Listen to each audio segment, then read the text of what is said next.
Hello everyone, welcome to Karma education.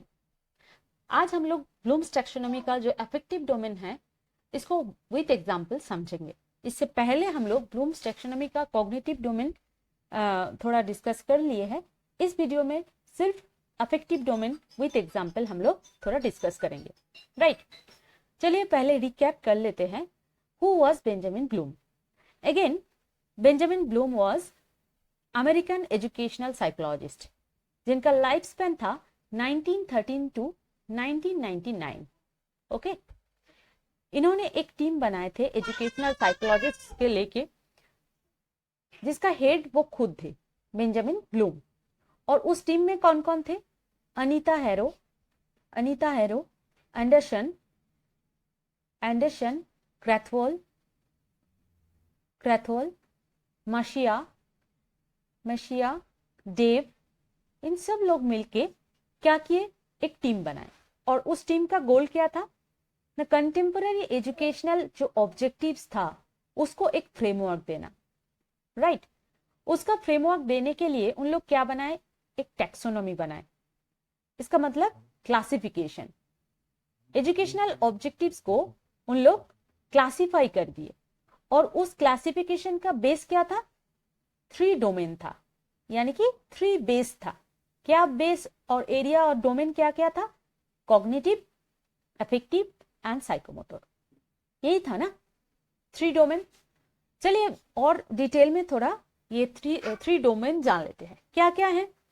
First of all, cognitive domain जो head के साथ relate करता है, यानी कि ब्रेन के साथ।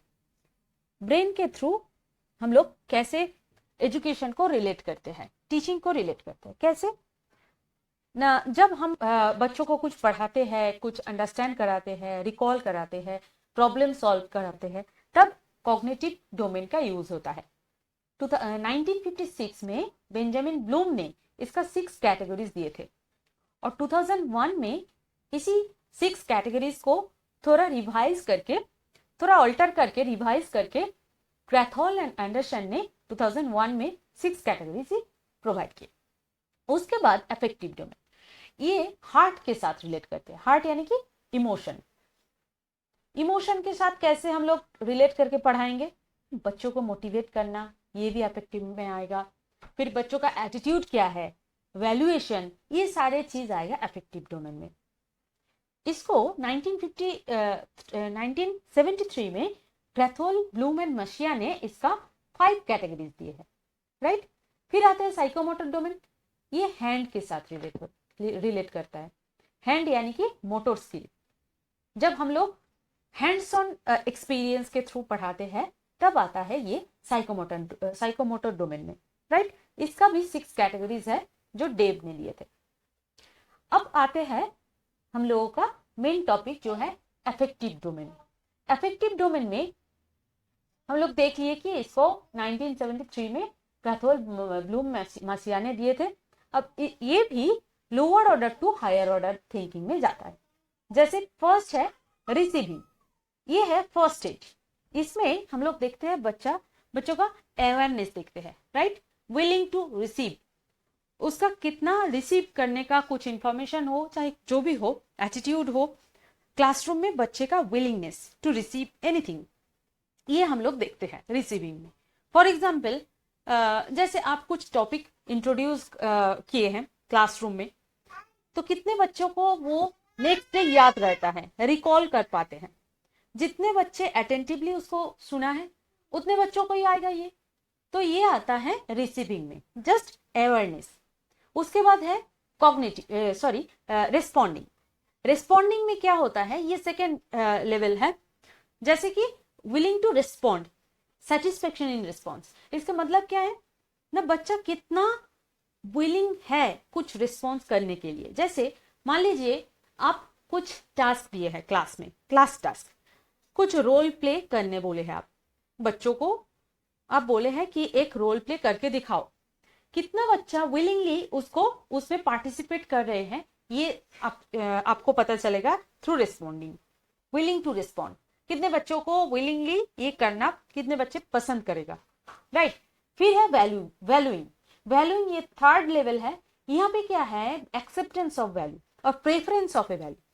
जैसे आप पढ़ा रहे हो, क्लास में लेक्चर दे रहे हो और क्लास के जस्ट बाहर जोर से कुछ गाना चालू है, तो बच्चा गाना ना सुन के आपका लेक्चर सुन रहा है। इसका मतलब आपका लेक्चर सुनने में ज्यादा उसका प्रेफरेंस है, वैल्यू दे रहे हैं उस चीज का। ये होता है वैल्यूइंग। फिर है ऑर्गेनाइजिंग। ऑर्गेनाइजिंग में क्या होता है ना, एक बच्चा को क्या है, एक तरीके से वो मैथ का प्रॉब्लम सॉल्व करता था, राइट। अब उसको जब ये पता चला कि इसका दूसरा भी तरीका होता है, वो क्या करते हैं, अगर आप वो दूसरा तरीका बताएंगे एज ए टीचर क्लासरूम में, तब बच्चा क्या करेगा, उसको अपनाने का कोशिश करेगा, राइट, उसको अपनाने का कोशिश करेगा। ये होता है ऑर्गेनाइजेशन। ऑर्गेनाइजेशन इसका मतलब है कि प्रायोरिटाइजिंग, प्रायोरिटाइज डिफरेंट वैल्यूज। उसको खुद का एक पता था, उसको छोड़ के वो आपको वैल्यू दे रहे हैं ना, वो आपका जो दिखाया हुआ प्रोसेस है उसको वो ट्राई करने लगेगा। ये होता है ऑर्गेनाइजिंग, राइट।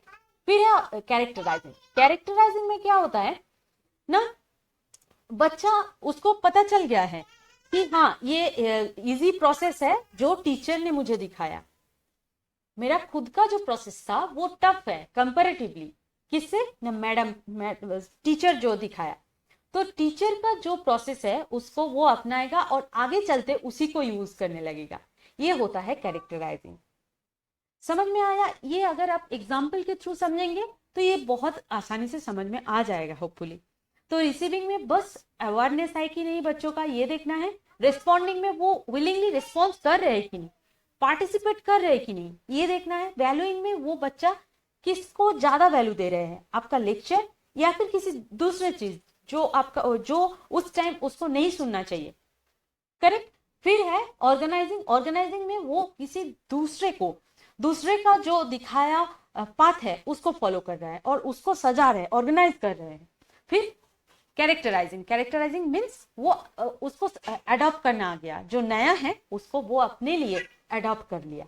ये होता है कैरेक्टराइजिंग, राइट। तो ऐसे ही हम लोग जो लास्ट तीसरा जो डोमेन है दैट इज साइकोमोटर डोमेन, उसको समझेंगे। ऐसे ही छोटा सा वीडियो बना के लाएंगे और विथ एग्जाम्पल हम लोग उसको भी समझेंगे, राइट। चलिए, थैंक यू।